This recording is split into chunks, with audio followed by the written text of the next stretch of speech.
Добрый день, меня зовут Виктория, вы на канале Таро от Вики. Тема сегодняшнего расклада, так и назовем ее, когда же все это закончится. Вы можете здесь загадать свою ситуацию. Ну, прежде всего, ясно по названию, что это какой-то негатив. Это либо какие-то ваши мрачные мысли, это неприятности на работе, в семье, в отношениях, с кем бы то ни было. То есть это любая ваша ситуация, которая вам не дает покоя, длится, наверное, довольно долго. То есть все что угодно, все, с чем вы хотите расстаться. И мы посмотрим, от вас это зависит, либо это обстоятельства так сложились, и это черная полоса, да, так называемая. Поэтому давайте сейчас подумаем о этой ситуации, которая волнует, и посмотрим, какие у нас перспективы того, что это все закончится скоро или не скоро. Итак, смотрим. Давайте смотрим саму ситуацию. Что у нас это такое может быть? Луна. Страхи, опасения, переживания. О чем? Шестерка чаш. О прошлом. Застряли в прошлом. Так. Застряли в прошлом. Это, знаете, могут быть, попутно говорю, это могут быть воспоминания о том же, ах, как раньше было хорошо, и ах, как плохо это все сейчас. И такие мысли, что, знаете, вот мы раньше думали, что все плохо, или я раньше думала, что все плохо. Оказывается, это были еще цветочки. Вот теперь действительно все плохо, да. Вот как было раньше. Вот могут быть такие мысли крутиться, то что вот было-то все не так плохо, когда нам казалось, что все не очень хорошо. Что еще? Четверка мечей. У кого-то это может быть болезнь, у кого-то прямо физическая болезнь, да, кто-то может болеть. И, кстати, раз уж мы спрашиваем, когда же все это закончится, предполагает вопрос затяжной какой-то процесс, может быть хронические заболевания, это может быть апатия, это может быть депрессия, да, это может быть вот какие-то наши негативные мысли. Это могут быть вообще обстоятельства от нас независимые, да, то есть это вот все что угодно, да, вот заболел, вот раньше не болел, а думал, что вот как все плохо, как все ужасно, вот сейчас я заболела, сейчас я понимаю, что если я выздоровлю, вот тогда все будет хорошо, да, вот и тогда все было хорошо, да, почему же я думала или думала, что раньше все было плохо, вот теперь действительно все плохо, потому что сейчас пришла болезнь, сейчас пришла апатия, сейчас пришла депрессия, сейчас вообще пришли обстоятельства, возможно, да, дальше будем смотреть, на которые я не могу повлиять. То есть вот картина такая. Человек лежит и переживает. Действительно, да, о том же, ну когда же все это закончится, и как хорошо все было раньше, да, и почему сейчас не так. Вот это у нас, значит, исток вопроса, исток проблемы. Дальше смотрим, как развиваться будут события, да, процесс, что дальше пойдет. Девятка мечей. Ну, пока лежим, пока болеем, к сожалению, да, но это так. Девятка мечей. И, кстати, может быть обострение еще, да, еще сильнее. Потому что у нас тут четверка мечей просто лежит, а тут девятка мечей. Ну, это еще расклад не закончен, да, ну, то есть, может быть, обострение той ситуации, о которой мы спрашиваем в процессе. Либо уже сейчас идет обострение. Смотрите, да, потому что исток — это у нас исход, это корни проблемы, да. Вы можете быть в начале них, вы можете быть уже в процессе сейчас. Кстати, дальше будем смотреть развитие, результат, что делать нужно, что не нужно делать. А если вы хотите именно узнать о том, что вы в начале пути или в середине пути, либо в конце пути, именно, да, когда вот где, на каком этапе вы находитесь, то рекомендую вам посмотреть видео, которое называется «Путь». Прикреплю ниже под видео ссылку, и там вы уже увидите, то есть это у вас начало вот этого этапа, либо вы уже в конце этапа, там можете посмотреть. Так, да, то есть у нас здесь проявляется обострение какой-то ситуации, поэтому вы можете находиться и как в начале этапа, так уже и в процессе развития этапа, потому что расклад общий. Давайте посмотрим результат. Восьмерка мечей. Но опять скованность действий. Вы знаете, это похоже очень на те обстоятельства, которые от вас не зависят. Да? То есть вот уже часть вопросы нам карты ответили. То есть вот на ближайшую перспективу, на загаданный вам срок, вот это вот пока все не закончится, не пройдет. Так скоро, как вы хотите, этого, ну, к сожалению, да, но это так, вы сами видите здесь мечи, мечи, мечи. Больше похоже на то, что вы сейчас повлиять ни на что не можете. Но, тем не менее, мы посмотрим, да, что все-таки нужно делать и чего делать не стоит. То есть какая-то действительно такая ситуация вот затяжная. Но я могу сказать так. Я уже сказала, что после четверки выпала девятка. Это более старшая по рангу карта. То есть уже либо вы здесь вот сейчас на этом этапе находитесь, на четверке, в начале пути, либо в процессе, вы уже сейчас уже идет обострение вашей ситуации, да, но тем не менее пойдет немножечко на спад, потому что все-таки с девятки у нас на восьмерку немножечко будет понижение, конечно, не так, как у нас между девяткой и четверкой разрыв, да, 5. А здесь все-таки на одну ступень, но ниже. Все-таки будет немножечко полегче, но ситуация не закончится. Да? И опять и от вас же это не зависит. Ну, давайте спрашивать дальше, что вам делать стоит и чего делать не стоит. Двойка жезлов. Чего делать стоит и что делать нужно. Несмотря на всю вот эту вот безысходность, да, которая у нас здесь, не переставайте рассматривать варианты для своих действий, решений. То есть, что бы это ни было, работа, продолжайте думать, искать варианты, искать информацию. Вы знаете, если это именно вопрос апатии, попробуйте поискать ну, в интернете, в различных источниках, в книгах, в конце концов, о том, как другие выходили из этой ситуации. Это, конечно, банальный ответ на вопрос, но так как от вас здесь ничего не зависит, это единственное, что вот здесь вас может приободрить опыт других людей, да, и как они проходили через это. Вот здесь, я думаю, ответ такой, потому что конкретных действий, ну что еще? То есть, ну, знаете, человек, который находится в не очень хорошем расположении духа, сказать не падайте духом, это не очень хороший совет, он только разозлит, я понимаю. Но тем не менее, здесь двойка жезлов, это в классической колоде это человек стоит на берегу моря, и он размышляет. Он еще не отправился в путь, но он уже размышляет о том, как бы ему поступить и куда бы ему отправиться. Вот вам здесь тоже, несмотря на то, что вы сейчас не можете куда-то там выехать, отправиться, что-то еще там что-то сделать, смотрите сами свою сферу работы, отношений. То есть постарайтесь поддержать, либо возобновить в себе интерес к тому, что вас волновало раньше, да, к тому, к чему вы стремились раньше. Попробуйте поискать информацию, какие-то обновления в вашей сфере увлечений, да, то есть вот что-то, если очень такой яркий пример, это компьютерные технологии, да, если вот что-то вас в этом интересует, вот несмотря на вашу апатию, ну вот зайдите, почитайте новости на эту тему, вдруг вам попадется какая-то статья, которая вот, знаете, придаст вам бодрости духа, чтобы хотя бы, знаете, скоротать вот это вот время. Здесь все-таки, да, все-таки у нас на спад пойдет, который вот, может быть, вас поддержит то время, пока эти события будут дальше проходить и дальше разворачиваться. То есть здесь вот как-то вот надо себя отвлекать, потому что конкретно повлиять на ситуацию вы не сможете. Чего делать не нужно? Так, давайте смотреть.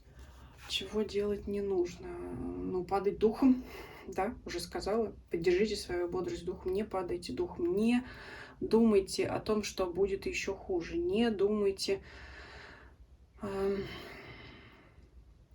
В общем, ну, вот человеку, да, опять же сказала, который находится в депрессии, сказать не впадайте в депрессию, не впадайте в панику, это, ну, это просто ничто не сказать. Но, тем не менее, не думайте о тех событиях, которые... Вот сами мысли негативные, они вас будут только разрушать. Вот и все. Здесь вот и все. Здесь поддерживайте в себе огонь, стремление, да. Вот есть такой фильм «Жажда жизни» о Винсенте Ван Гоге.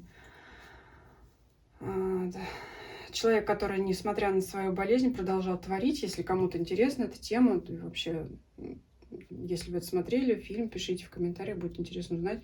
Вот здесь вот прямо, знаете, выход только один. Это вот как вот жажда жизни. Это настрой себя на новые цели, новый горизонт. Опять же, человек, который болеет, вы скажете, ну какие там новые горизонты? Ну вот элементарно взять в руку телефон и найти не просто там какие-то последние новости, последние события, да, где льется в основном негатив, а найти что-то душевное, что-то духовное, что-то вот, что, ну, какую-то такую информацию, которая может вас поддержать. Одним словом, не ищите негатив, сами не ищите его, не читайте вот эти вот дурные новости, потому что вам сейчас своего достаточно. Ищите позитив. И не просто там, знаете, какие-то, ну, кому-то, может быть, и это подходит, сказки со счастливым концом. Ищите что-то интересное, что будет занимать вашу голову. Именно, знаете, там, например, там, вы можете свое подобрать. Вот тема такая интересная, нумерология. Вот мне она не близка, честно скажу. Но если открыть, например, рассчитать квадрат Пифагора для своей даты рождения, это, по крайней мере, вас займет на какое-то время. Это сложение, это, опять же, какая-то информация. Да? Я не рекомендую вам именно это, хотя можете и это попробовать, да? Посчитать там какие-то события по нумерологии, по дате рождения. Я хочу, чтобы вы поняли мой ход размышлений. Вот этот вот счет, да, цифр, сложение цифр, он займет вашу голову. Ну, либо что-то другое, что-то подобное. Может быть, если вы умеете писать программу, ну вот напишите эту строчку begin, да, чтобы чистый лист не был. А дальше, может быть, придут какие-то интересные мысли. Ну, если программист что-то сказал не так, то вы меня поправьте. Вот из школьной программы единственное, это помню. Вот. Но вы по своей ситуации смотрите сами, да, то есть ищите не просто вот что-то какие-то, можете и котиков посмотреть, и это тоже поднимает настроение, да, кому-то там котики, собачки, но я хочу сказать, ищите что-то именно, что займет голову и займет ваше время, если вы хотите от этой ситуации избавиться, то здесь выход только ждать, а тем временем занимать себя. Так, давайте посмотрим сюрприз приятный, естественно, ну и еще какую-то неожиданность, да, препятствие, скажем так, препятствие, не неожиданность, потому что сюрприз это тоже неожиданность, но мы именно приятно смотрим. 8 жезлов, но все-таки пройдет, да. Я уже сказала, не быстро, но здесь как внезапно. То есть вот если вы себя будете занимать, свой ум, свою голову какой-то другой информацией, то тогда для вас это окончание вот этого неприятного периода, оно произойдет внезапно. Это может быть действительно не скоро, это может быть не день, не два, а смотря у кого какая ситуация, это может быть и не неделя, и даже и дольше месяца, может быть, это вообще будет полгода. Но найдите соответственно своему вопросу вот это занятие, которое вас увлечет и займет на соответственное время. И тогда вот этот длительный срок, потому что в данной ситуации, когда идут неприятные события, там секунда, минута, она кажется вечностью. И когда вот вы займете свою голову полезной какой-то информацией для вас, которая, может быть, вас будет развивать, и тогда вот это для вас все стремительно пройдет, да? Вот здесь вот какие-то у нас бумажные самолетики, то есть что-то легкое как-то. Легко здесь не будет, но стремительно для вас. То есть вот, ну, хотелось бы сказать, не заметите, как время пробежит, но в сложной ситуации, да, довольно трудно это не заметить. Но это будет только тогда, когда вы займетесь полезными делами. Кстати говоря, к тому времени, пока будут разворачиваться эти неприятные события, ну, я уже сказала, все-таки на спад пойдет, уже это видно, вы можете набраться такой информации, опыта, и в итоге к окончанию все-таки этого неприятного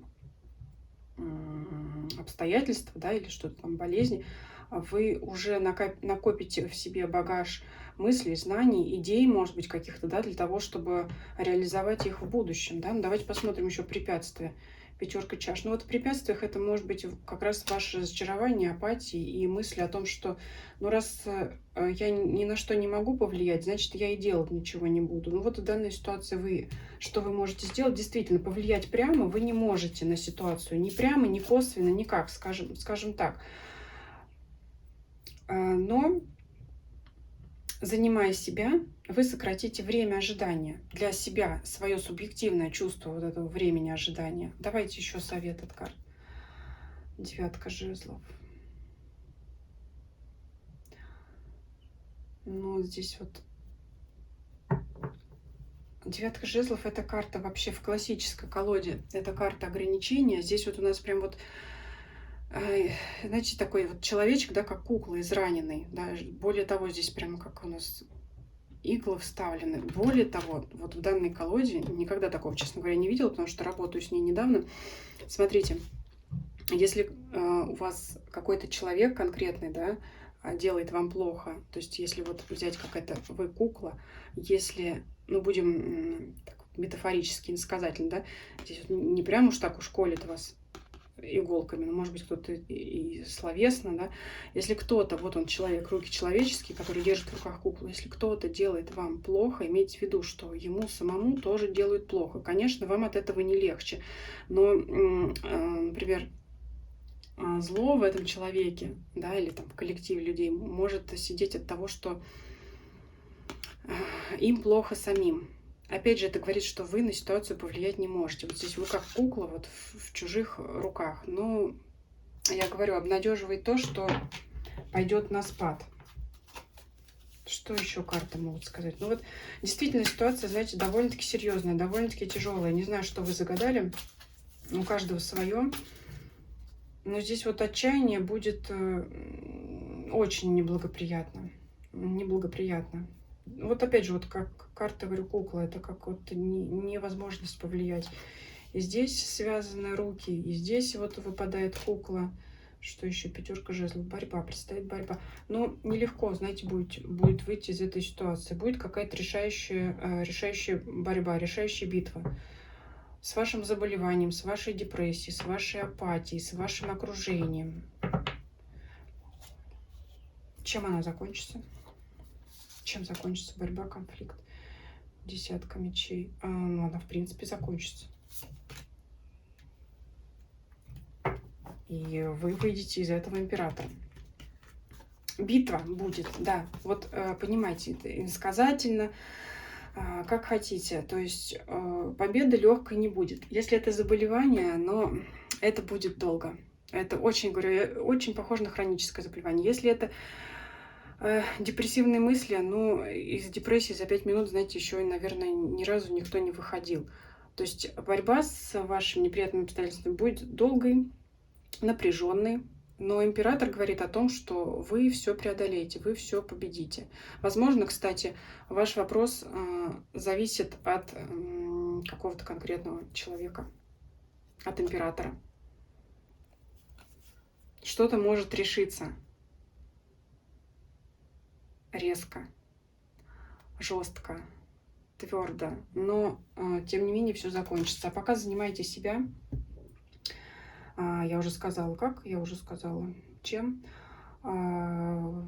Это будет непросто вообще взять, найти себе силы, да, в период, в негативный период, в период там неприятных мыслей, апатии. Очень сложно заставить себя что-то сделать, но тем не менее здесь, в данной ситуации, это единственный выход, потому что здесь, знаете, как форс-мажор, то, что вы сами вот пойти и сделать, вот вы не можете здесь, конкретно изменив вот эти вот обстоятельства. Но давайте мы закроем все хорошими картами. Пусть у нас здесь будет жажда нового, всего хорошего. Ну, смотрите, очень много негативных карт, очень много мечей, действительно. Очень много негатива. Специально, конечно, выбрал такую колоду темную, от того еще можно нагнетать мрачность, но вы сами видите, очень много выпало мечей. Вот, поэтому мы оставим вот это вот. Жажда жизни, интерес, скорое наступление событий, выход из этой ситуации и, да, влияние того, кто это может изменить. Пусть он это изменит скорым образом. Пишите, что вы думаете по поводу данного расклада. Ставьте лайки, если он вам понравился. Пишите свои идеи для новых видео.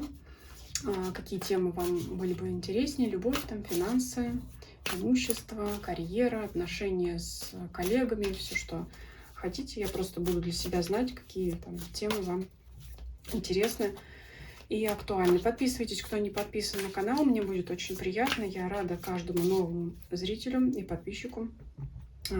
Ставьте на колокольчик, нажимайте на колокольчик, чтобы не пропустить следующие видео. Всем спасибо, всем до свидания.